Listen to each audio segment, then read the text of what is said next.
Jean-Luc Codacioni, bonjour. Bonjour. Vous êtes le fondateur d'Icademy. Vous proposez notamment la possibilité de réaliser un contrat en alternance, mais en e-learning. Alors, je ne savais pas trop que c'était possible. Comment ça marche?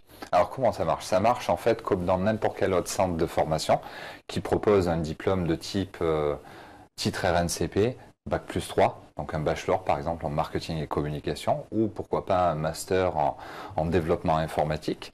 On va suivre un programme de formation qui va représenter un nombre d'heures en lien avec un référentiel de formation.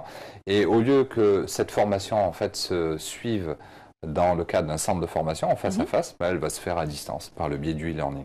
Or certes, au sein de ce e-learning, il va y avoir des périodes de regroupement, mais on va dire la grande majorité va se faire en e-learning. Donc quelques séances en présentiel quand même. Oui. Pourquoi c'est important à un moment de se retrouver en groupe ou de voir enfin un professeur en face de soi? En fait, il y a deux types de regroupements. On pratique des regroupements à plus forte dose pour des personnes qui ont besoin de se retrouver et d'avoir un face-à-face pédagogique. Donc on va avoir des regroupements qui vont être hebdomadaires. Et puis après, pour beaucoup d'étudiants, c'est le contraire en fait. C'est qu'on va avoir des regroupements, mais vraiment ponctuels et notamment positionnés sur les évaluations. Est-ce que les entreprises ne sont pas un peu craintives par rapport au fait de recruter une personne qui suit une formation en e-learning? Parce qu'on sait quand même que voilà, c'est pas une formation faite pour tous les profils. Le e-learning, c'est pas évident. Il faut savoir être autonome, savoir se gérer seul. Alors tout à fait. Et c'est justement ce qui intéresse les entreprises. C'est le fait qu'elles vont avoir un apprenant, donc un stagiaire, qui fait déjà preuve de maturité, d'autonomie, qui est à l'aise avec les outils qu'on utilise quotidiennement dans n'importe quelle entreprise, donc en termes d'outils numériques. Donc l'entreprise apprécie fortement ce type de profil. Après, le deuxième élément qui va intéresser l'entreprise, c'est la flexibilité qui est offerte en termes de formation, parce que dans bien des cas, c'est l'entreprise qui va choisir l'alternance. Si on a une entreprise qui préfère que le jour de formation soit le lundi, on mettra le jour de formation le lundi. Si elle préfère par contre que la formation soit répartie toute la semaine de 16 h à 18 h, les horaires de formation seront positionnés sur ces créneaux-là.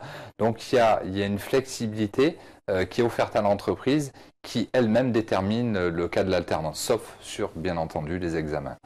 Oui, mais c'est vrai que voilà, la contrainte en moins du fait d'avoir un rythme imposé, que tout le monde soit présent en classe, etc. Là, on n'est pas comme ça. Le salarié, enfin l'alternant travaille de chez lui et donc peut choisir le rythme, et notamment l'entreprise, elle peut choisir le rythme qui lui convient le plus. Tout à fait. Ce qu'il faut savoir, c'est que en fait, chaque école a son mode d'alternance et des fois, ces modes d'alternance, on ne peut pas en fait satisfaire toutes les entreprises. Nous-mêmes, on a un jeune qui est en alternance et l'alternance qui est proposée par son école de commerce, c'est sur les périodes de formation durent un mois. Donc pendant un mois, on n'a pas le jeune et c'est assez compliqué à gérer. C'est un peu long et peut-être difficile. Oui, tout à fait. Alors nous, on est très favorable à un rythme régulier de répartition entre le temps de formation et le temps de travail, ce qui fait que le jeune, sur une semaine, il est systématiquement à la fois en formation et à l'école. Alors après, ce qui est intéressant aussi de savoir, c'est que dans le cadre de ces contrats en alternance en e-learning, déjà, ce qu'il faut savoir, c'est que c'est autorisé depuis, enfin en tout cas officiellement, depuis la nouvelle loi liée à la réforme de la formation professionnelle de mars 2014. Et c'est vrai que les entreprises s'intéressent de plus en plus à ce mode de formation dans le cadre de contrats en alternance. On vient d'ailleurs de signer un contrat très important avec une des principales SS2I en France. Et là, le mode d'alternance qui a été organisé, puisque eux, ils avaient une problématique de recrutement national. Et ils voulaient que chaque apprenant ait la même formation et les mêmes modalités de formation, ce qui était assez difficilement ce qui était difficile à mettre en place en fait à travers différents organismes de formation.